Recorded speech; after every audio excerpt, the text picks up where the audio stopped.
Hello and welcome back to Stay Plugged In. My name is Sheridan, and today we are bringing you yet another episode of Jobs in Esports. And today we will be talking with Max Prosser, the content producer for Winthrop University Esports in Rock Hill, South Carolina. So Max, if you want to start by introducing yourself and talk about how you got your start in esports, that would be great. Yeah, of course. Hey everyone, my name is Max Prosser. Back in 2019, I started my first year doing like collegiate esports stuff. I enrolled in college for the first time, and kind of how it all started was I wanted to play Counter-Strike because I was a big, still a big gamer, but was still playing a lot back then. And I approached the director at that school, which coincidentally started the year that I enrolled in college, which was great. And I wanted to play CS collegiately. I didn't know collegiate esports was a thing at the time, but talked to Alex Kurtz, and me and him connected about some similar interests in terms of like the content that we like consume and stuff like that, and like our vision for what this could be. And through that process, he asked me if I would make content for the school, which I had really limited experience at the time. I just had one camera and kind of just made stuff like almost for fun, basically, with my camera.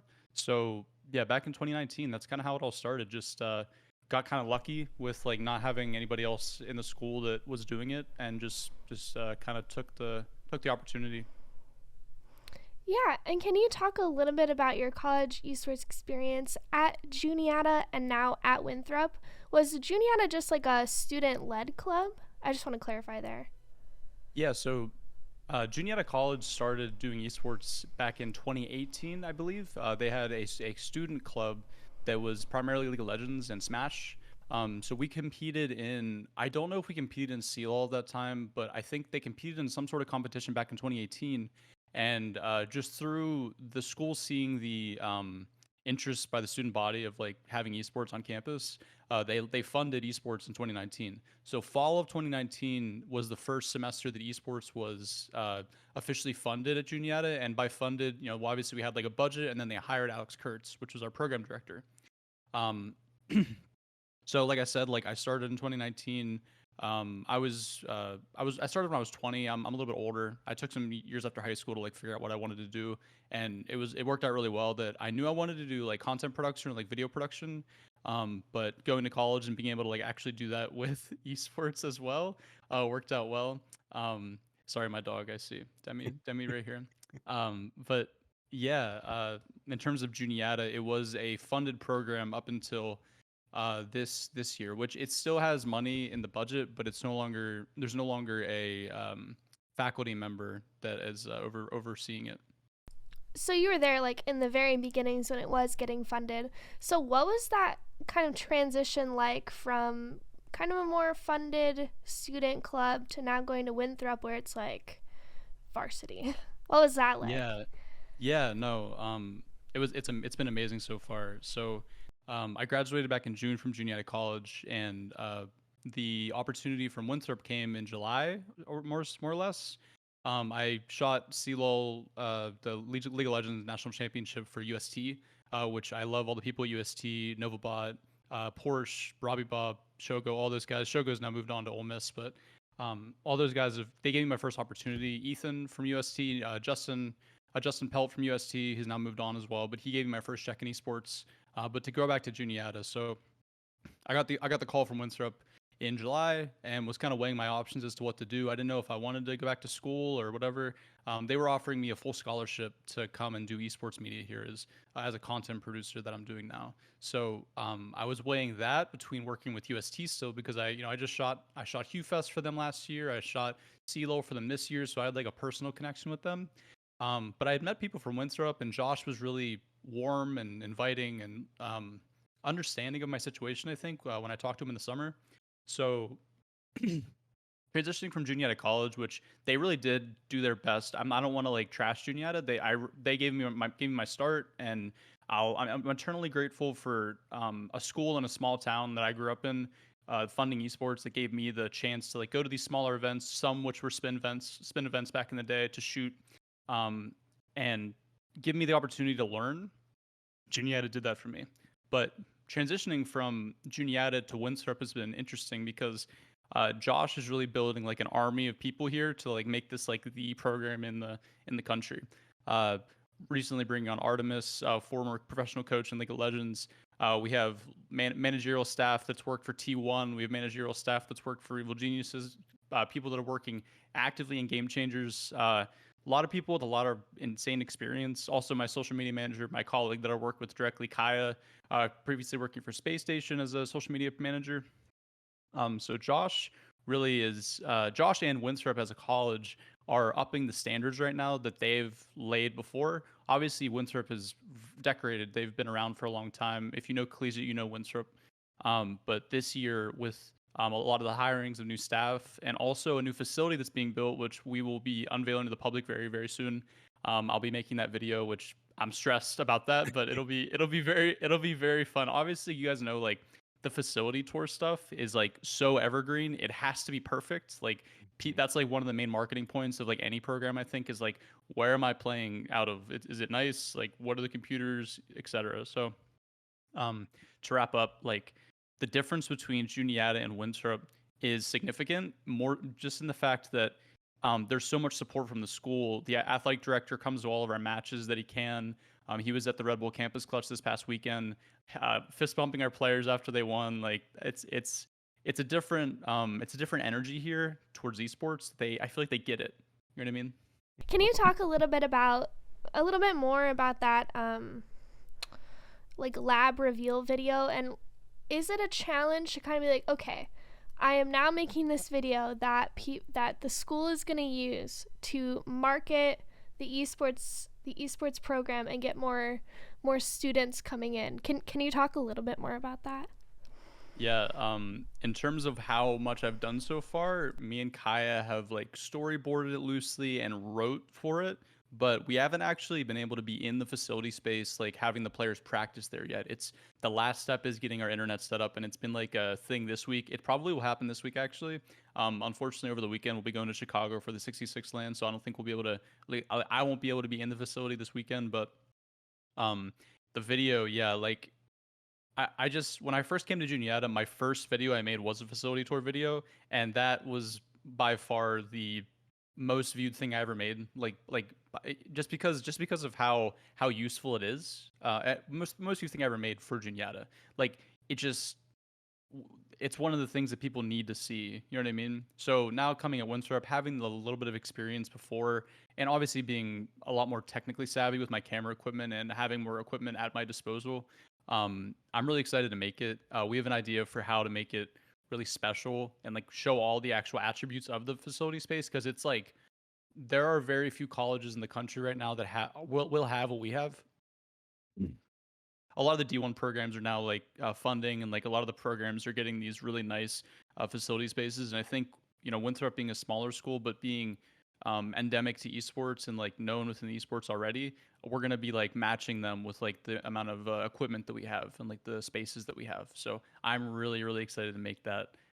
It's going to be so much fun. That's a big project for this semester for sure. Are you what I don't know if you mentioned this, and I apologize if you did, but what was your major at Juniata, and are you, I think you mentioned this as well, but like are you mainly self-taught? Like how did you kind of decide like, all right, I have this camera, I like to do things for fun, and now you're like shooting Red Bull Campus Clutch for your school and potentially have your video in their have your clips in their video? Like can you talk a little bit about that as well?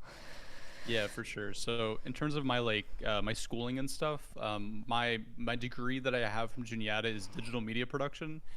So it's under the media is kind of weird there. I took a lot of comm courses. I took a lot of courses under something called integrated media arts, which was things like graphic design, photography, video production 1 and 2. I took a lot of courses that were like community engaged things where we were working directly with a client, like a local community partner, to produce assets for them. So I worked I saw in some of your questions, Brandon, you mentioned like stuff like that's outside of esports. All throughout college, I did stuff like that.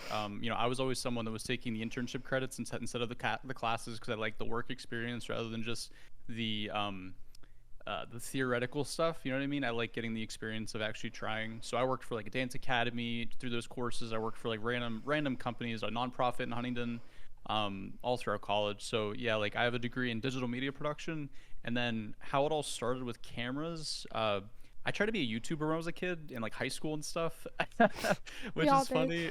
We all did. It was so fun. I have so many. I have like I think I uploaded every day for like a year, and it was just like that taught me quality over quantity. Because my videos were shit. Sorry to curse, but like they were really bad. It's just like I was using a cracked version of Sony Vegas at that point and shooting with a webcam and Elgato stuff, like making COD videos or making Counter Strike videos. Like it yeah, and from that I think I learned like the basics of video production. And then once I got to college, everything changed. I was introduced to video production fundamentals and like a workflow, like how to actually work with Premiere, which I had just started to learn right when I got to college. I swapped to Premiere for the first time, like maybe in 2018. So yeah, like it just started out of like fun, kind of like doing video production, and photography was like a hobby. And then once I got to college, I was able to apply it to something that I really enjoyed. Was Casey Neistat a large influence for the posting every year or day of every year? I think Casey was a big part of it, but I don't know if you guys remember Justin Escalona. I don't know if you remember his Yeah. vlogs. Wow. Love Justin Escalona, man. He was I think he was vlogging before he not before. I think he vlogged at the same time as Casey. But Justin was someone that was in the esports space doing content and media. So I really got attached to Justin. I never was really making vlogs. I made like 5 or 10 vlogs, but I'm not the type to be out with a camera in my face. I like being behind the camera. It's my safe place. But yeah, I think a lot of the inspiration was people that were in Optic or Phase or all those guys like in terms of like the gaming videos, and then Justin Escalona was a big influence in terms of like the overall like schedule, I guess, or like maybe I took stylistic things from him. But yeah. Gotcha. Um, so you'd mentioned alongside with Junietta and Winthrop, you do freelance work. Um, aside from introducing you to maybe just like the technical side of it all, what are maybe some aspects that you or some knowledge that you learned from that, like how to maybe be a fly on the wall and just like let the action come to you. Don't try to manufacture anything. Do you know what I'm kind of talking about? More or less. I mean, you're talking in terms of like how to get clients. Is that what you're leaning like? Just maybe how to interact personally with your clients. Yeah, yeah. So like I said, when I was at Juniata, that one course I took that was like community engaged, it was called they've changed it now, but it was called Integrated Media Arts Lab, which I took this as a freshman. Mhm. And having zero experience, the whole point of the course is for people to get that hands-on experience with working with a client and having client meetings and going through rounds of review and like dealing with criticism. I think was one of the biggest things is like learning how to like make something and then have someone be like, hey, like this isn't what we talked about, or like, hey, like I want to make these changes, and learning how to like deal with that, or like learning how to like just more or less like learn how to provide the client the assets that they need. Whether or not like at times like things might get confusing and it's like, oh, you did ask for this, but maybe you meant this type of thing. Mhm. But I just those college classes really helped me, man. I just getting that hands-on experience and being from Huntington, after I was working with these different clients and stuff, I was able to like go out in the community and be like, hey, like I worked with these people, I need money, help me. Not help me, but like I can help you. You know what I mean? Right. I've experience doing websites or doing this or doing that, and I was able to provide my town the needs that they had. Gotcha. Yeah. And I know obviously going to school and having other courses aside from just your digital media production majors. Um, what was your typical day like coming up in undergraduate and then now today in graduate? I know it's going to vary back and forth based on how many clients you have, but could you give us just like a run through? Yeah, man. Undergraduate was insane. I will say, looking back, especially like um, into a apartment in Huntington my junior year of college, but freshman sophomore year I lived with my mom still just because it made sense for money. I was like 20 minutes away, so thinking about what those days were like because it was a 20-minute drive in, classes, extracurriculars, which at times I was playing IM soccer or I was doing stuff with friends, but then every night it was coming to the esports lab and doing stuff for hours, sitting in our little we had a there was like a boiler room more or less that I hollowed out and went to Walmart and added a desk, and a little plant and a lamp, and they called it our staff dungeon. I was in there for hours working, man. Every night making graphics for our games, making content, just like interacting with our players. So many good memories of college. The schedule was insane, and I wouldn't do it any differently. It was so much fun. Transitioning to now, obviously I'm in graduate school, so I'm taking less courses, which is nice. Recently, I think it hasn't gotten less insane just because like obviously the standards and obviously and the like the amount of content that we need here is a lot more than at Juniata, and also there's a more of a driving force. Josh and Kaya together, and like even the managers and stuff, they want stuff as well.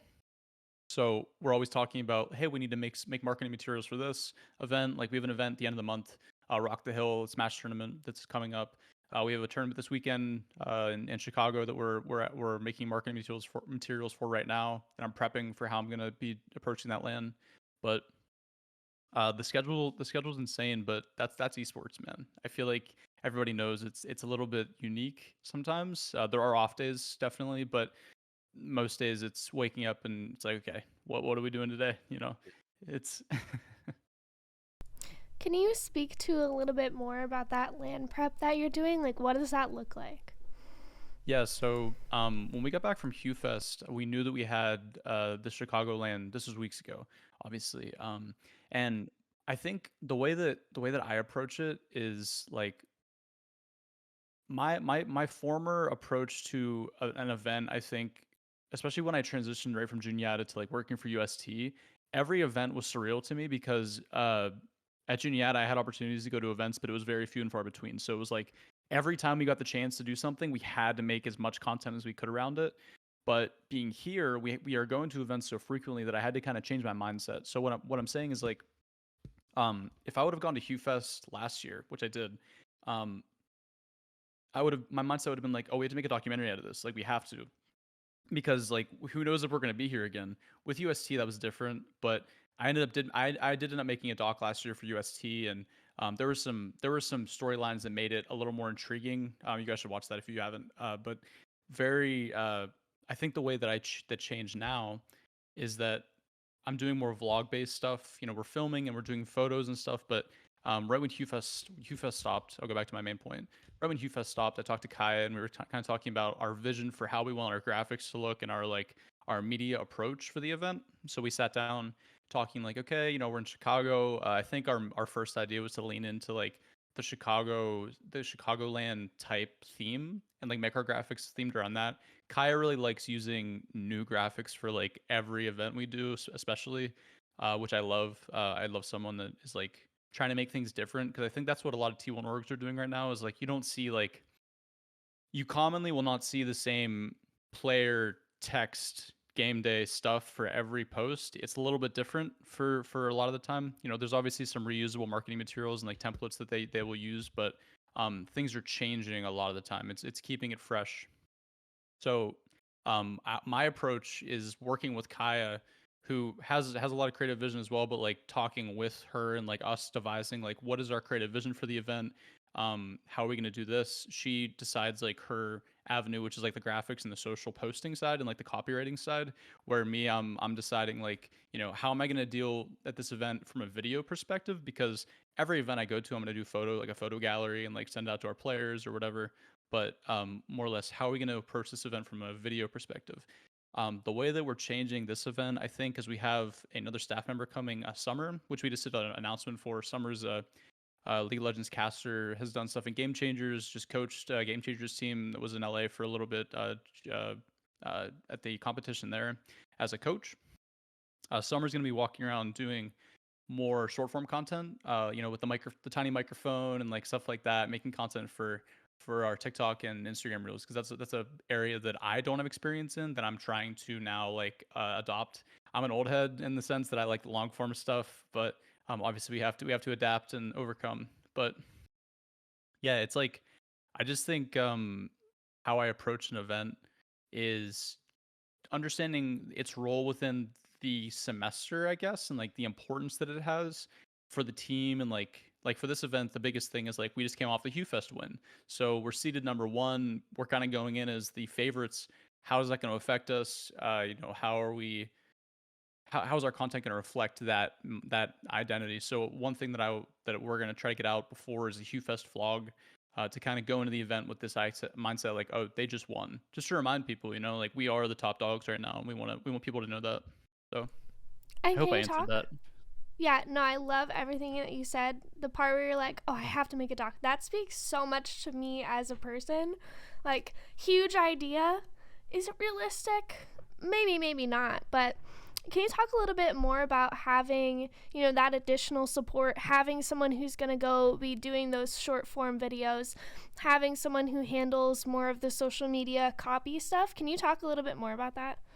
Yeah, it's weird for me, because all throughout Juniata, like my freshman year and my when did Ace graduate? So I worked with someone named Ace, really great person, taught me a lot right at the start about like kind of the basics of like photo editing and more or less. But they were my social media manager when I was at Juniata. They graduated my sophomore year, I think. I'm trying to remember. I think it was my sophomore year. So junior senior year, which is when a lot of my work kind of exploded in terms of like how much I was doing. I was doing everything. I was managing all of our video content, all of our photos, and then making all the graphics and doing all the copywriting, all the social media posting on Twitter and Instagram specifically, but also some Facebook stuff for the boomers, for the parents. But yeah, so it's been at first it's kind of normal now, but like at first it was hard to let go. I think some of the creative control.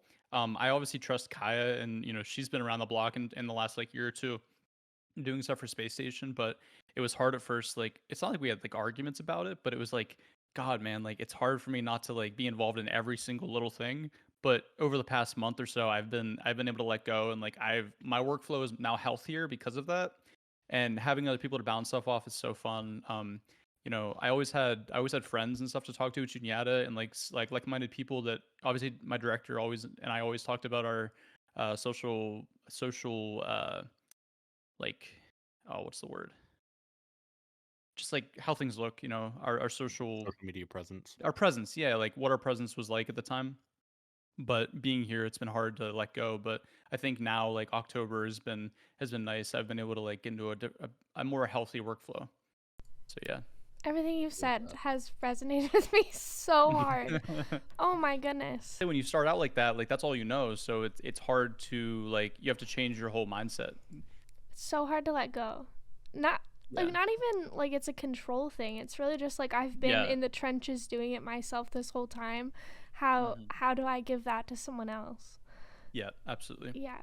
And so, can you talk a little bit about what your day-to-day looks like? Yeah. So right now, a lot of the day to day is, obviously I'm a student as well. So every week I have classes to attend. Right now I have two online courses, which is really nice. I'm able to do my stuff like kind of as I'm working.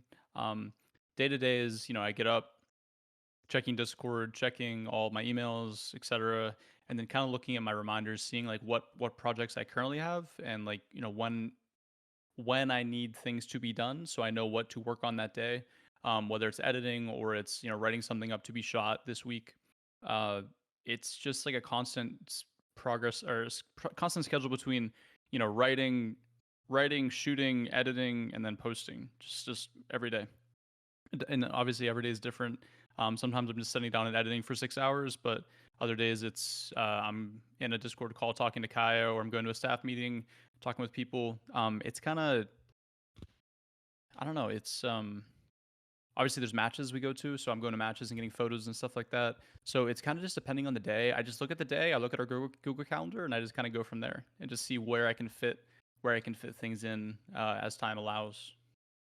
Definitely. And I think, one of the big things we're talking about lately with Stay Plugged In recruits is the intangibles that come with a recruit. And so obviously you have your gameplay and you can show off as much as you want how good you are at flicking, how good you are in Rocket League games, anything like that.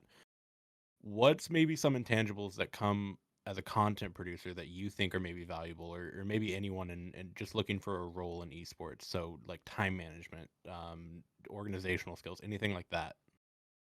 Okay, yeah, definitely. So um, I think communication is up there as one of the most important things. Just Man, working with people that I'm a gamer. I came to school as someone that was online a lot. You know what I mean? I also had a lot of in real life friends as well. But like, when we're all getting together, like sometimes the social dynamics are weird at first, especially if you're not used to talking in person about things all the time. This isn't something I really dealt with, but it's something that I noticed throughout the years that you just have to learn how to talk to people in person and get things done. If there's hints of passive aggression or anything like that, it can really like disrupt a workflow. So I think just understanding like that the way that you talk to people and the tone that you have with people matters, and just treat people with respect, and things will get done a lot smoother. Whether it's in a content producer side or team side, if you're a player and you're beefing with a teammate for no reason, like you guys aren't going to win. You know what I mean? Like it's going to be a lot harder if you do as even. But something more intangibles, definitely time management, man. This is something I've dealt with. Procrastination or just starting projects is hard at times. There's like a fear of starting things at times. I think for me, it's like, oh, this is never going to be what I want it to be, but you just have to start sometimes. So yeah, just like time management and communication, I think are the most important things. Just learning how to divide your time up and like compartmentalize, and understand like things need to get done. So try to like pace yourself so your workflow isn't insane and you're not just waiting until the night before to do a class assignment or an esports project or whatever it is. uh try to like balance your weeks out so you're not stressed. I think balance is a huge piece of advice there, because in Yeah. esports it's a very passion filled niche community, and so everyone's trying to fight to be the best of the best. Everyone's trying to get their work in front of as many eyes as possible. And as social media heavy as esports is, it's often you're finding people just getting burnt over and over and over and leaving the space when they could have the biggest impact of anyone. So I really like that balance piece. Yeah, absolutely. Balance is so important. It's hard sometimes though. You get so excited. Like I get excited about a project and I want to work until it's done, sometimes, but it's not tangible. You're up until 4 and it's like okay, the last hour of work has not been my best. Like maybe we return tomorrow with a fresh head. Yeah, taking breaks as someone who creates content is really important. And when you're in the timeline for too long, you're like, I gotta take a step back. I need to have someone else look at this for a minute. Yeah. Make sure I'm not crazy. Why am I adding this transition here? Does it need to be here? And so transitioning over to talking about editing, do you have an editing style? And if so, is there anyone that you credit that to? Any inspirations? Anything like that? Um, Optic Hitch is my number one inspiration in terms of all of this stuff. Davis is somebody that back in 2015, 16, 17, when I was in high school, watching the Optic. I'm a big Optic fan. I love esports in general. I love a lot of teams and all the players, but always be an Optic fan. A lot of the reason is because of the content, like things like vision and the process. But Davis is like um, simplistic style. I think is something that speaks to me. I've never been like the most skilled editor. I'll say that straight up. Like I'm always trying to learn. I'm always trying to like get better, and I have always gotten better. And I learn little things about the program and like how I can make something better. And like uh, if I need to do a certain type of edit, then I can always just look up how to do that, and then that adds to my arsenal. But definitely Davis, Optic Hitch is somebody that I've looked up to a lot in terms of his editing style and also his workflow as how to be a content producer. 100%. So, as a fellow Optic stan, I'll stand by that. The new series that they have on Optic Nation, Unprocessed, really kind of opens the door to the editing styles of both Roger and Hitch, and even I'm blanking on his name. God dang it, Justin, Austin. There it is. Yeah, he just left, but yeah, his stuff was amazing, man. yeah, yeah. I mean, incredible work all around. But what's maybe one of the biggest notes? I know you just touched on simplicity, but maybe one of the biggest lessons you've learned from watching the Optic content through the years. Don't I don't. This isn't something that they've ever said, but it Mhm. just through the camera. I don't even know if this is something that's just related to Optic, but you can't fall asleep at events, man. Like, because you're gonna miss those moments. You have to be recording, not always, but you have to know just by like what's going on in the venue or like where your players are, what's happening on the broadcast.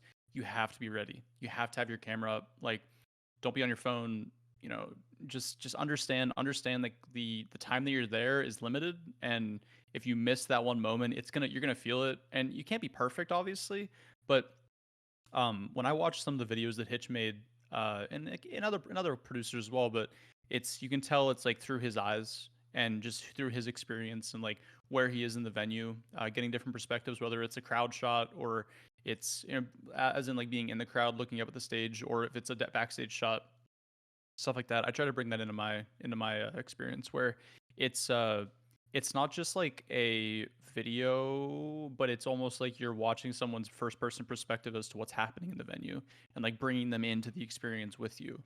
Yeah, I don't even know if I answered your question, but I think more or less that's my yeah. No, yeah, it was a pretty vague and open question, so I appreciate it.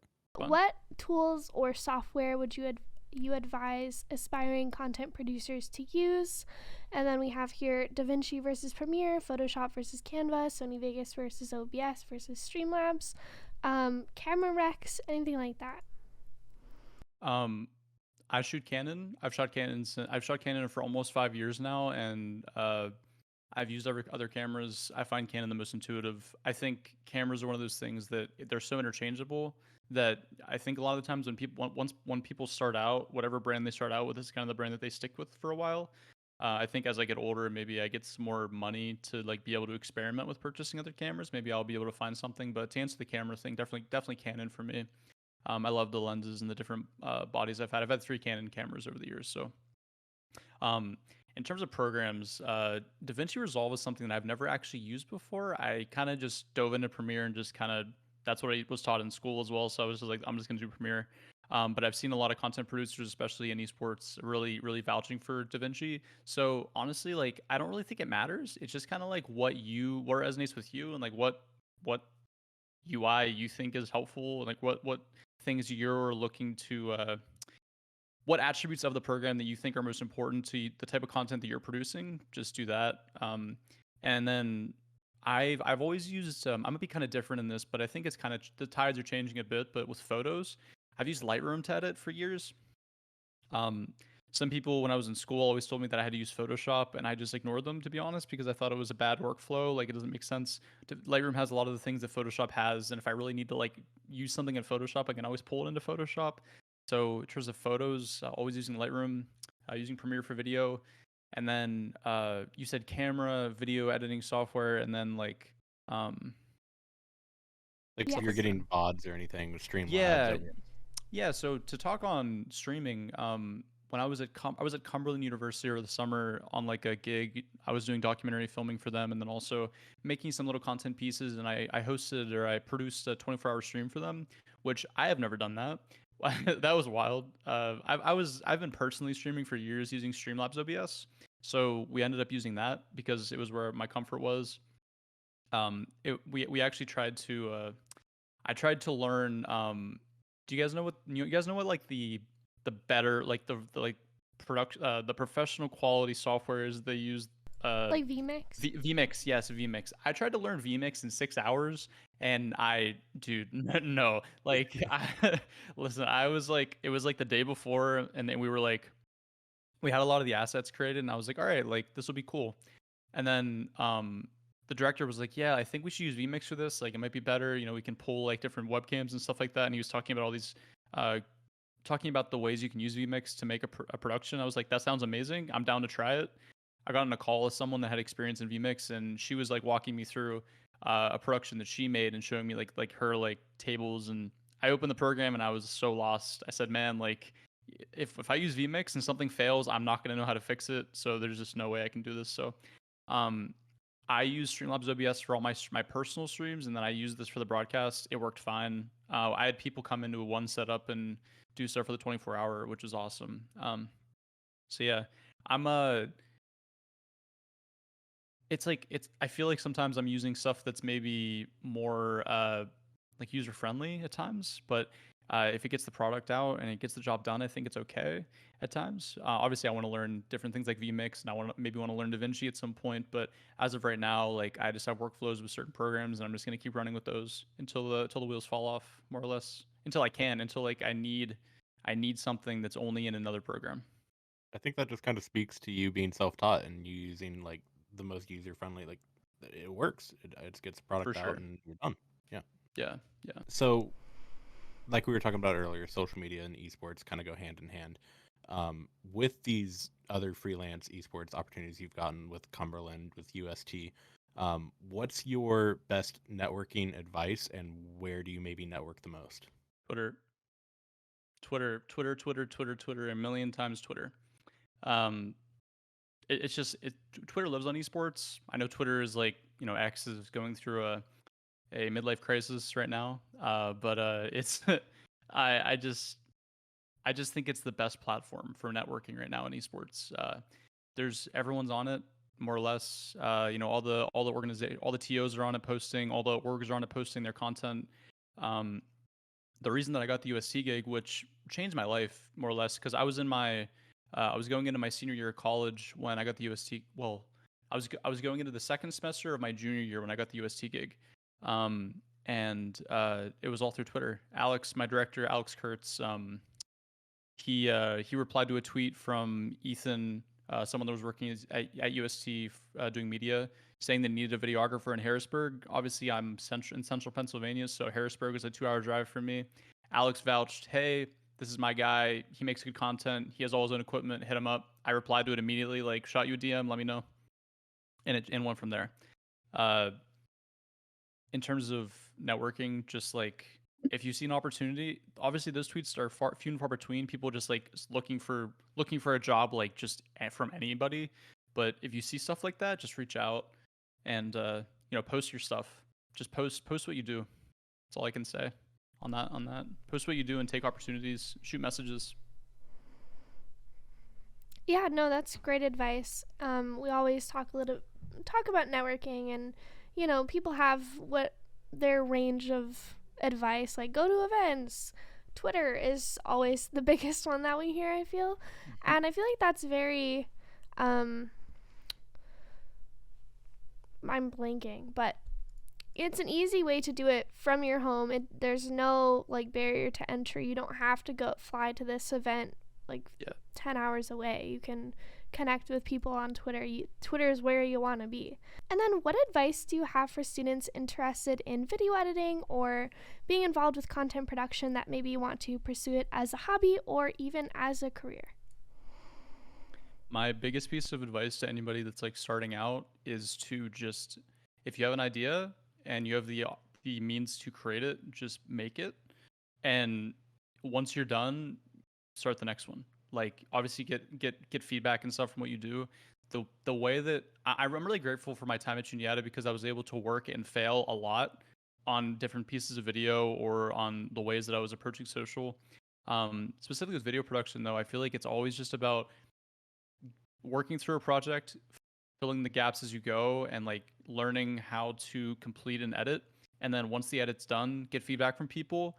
If you need to make changes, obviously make changes. But just make stuff, man. Because like if you don't start, you're never gonna actually get better. Because all it is just you go through your workflow process. You might fail a couple times with like maybe the way you shot the audio sucked and like you have to fix it in post, or maybe your framing on the video was bad, or the way that you edited it was not as sleek as maybe you would like now. But just the just getting stuff done, just like going through the full workflow process and completing projects is the best advice I have for people. When I was at JC, I made a video called The Eagles Way, which is my first time trying to do a documentary style thing. And looking back at it, it's so bad.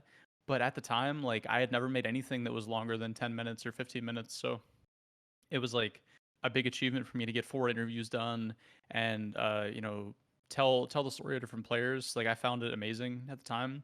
Looking back at it now, it's like laughable. But it's just like if you have especially if you're in esports and you're going to a college where content creators are few and far between, people like me, people like us, they're few and far between. So if you go to a college and directors like, hey, like we need content made, and they come to you and say, go for it, kid, go for it. Just try stuff. If you have an idea, if you want to emulate something an org did, try it, shoot it, do your best. That's all I can say. You just got to try stuff. It's all like try and fail. Like college You're esports good. is such a good stepping stone for that. Like you said, your opportunity, your being at Juniata gave you the opportunity to fail, and I Yes. feel that's so hard. If I remember, I'll put an image of my first graphic that I made for Florida State Esports. And graphic is such a strong word for it. I would go into Google Docs and I would make our weekly schedule, and I would literally like, type text Monday, Tuesday, Wednesday, Thursday, and then I put like who's playing what. And then I would screenshot it and I would post it. And the leaps and bounds that I made from posting that to graduation is absolutely incredible. So Yeah. collegiate is such a great stepping stone. I do feel like as college is continuing to expand, we are seeing, content producer roles and stuff like that.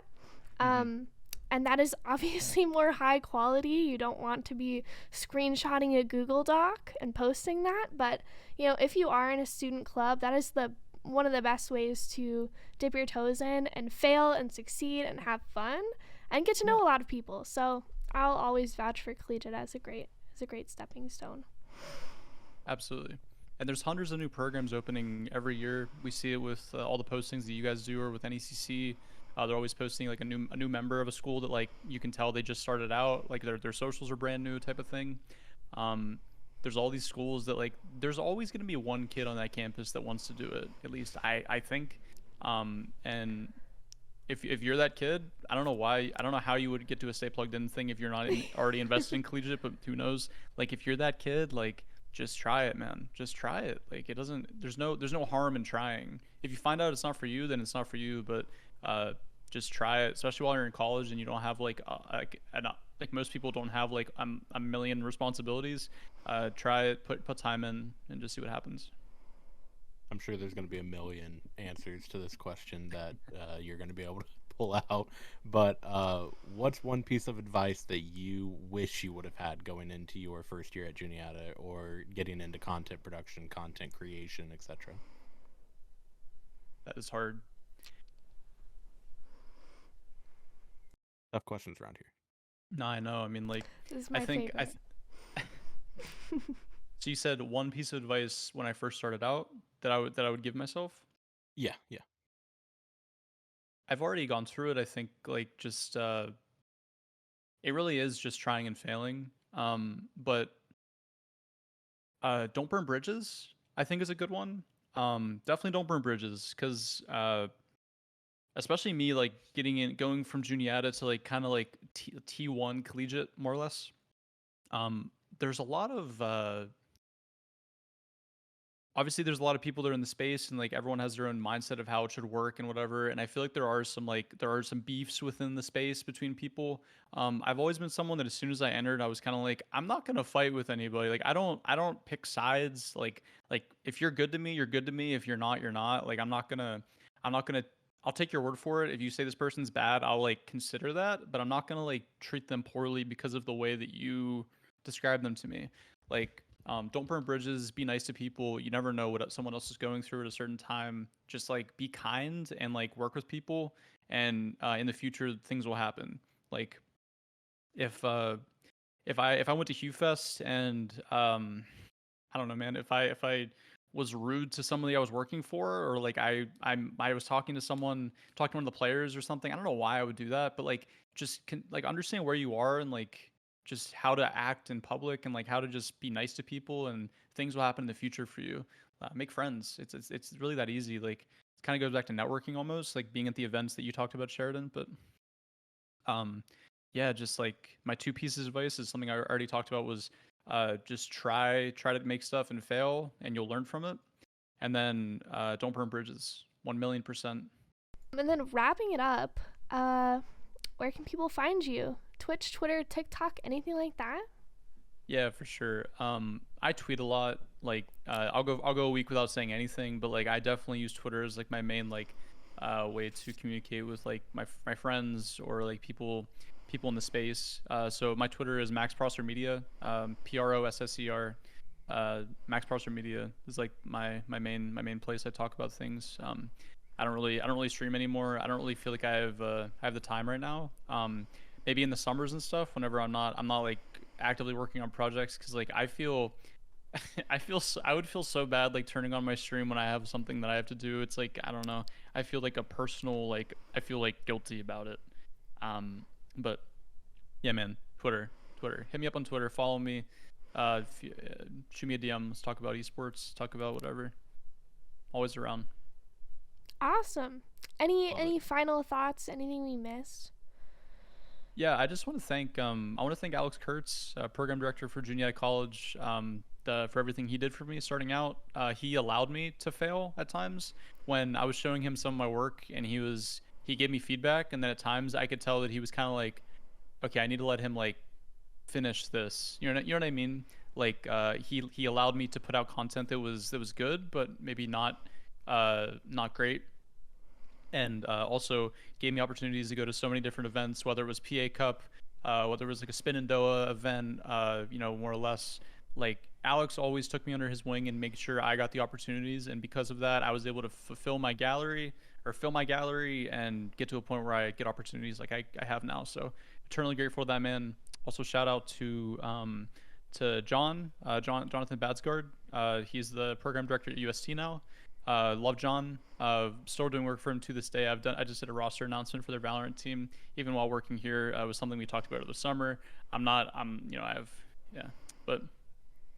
Love John, really good guy. I'm appreciative for the opportunities that he's given me, especially going into the CLL this year, because he could have fired anybody, but he chose me. So, yeah, that's all I have to say.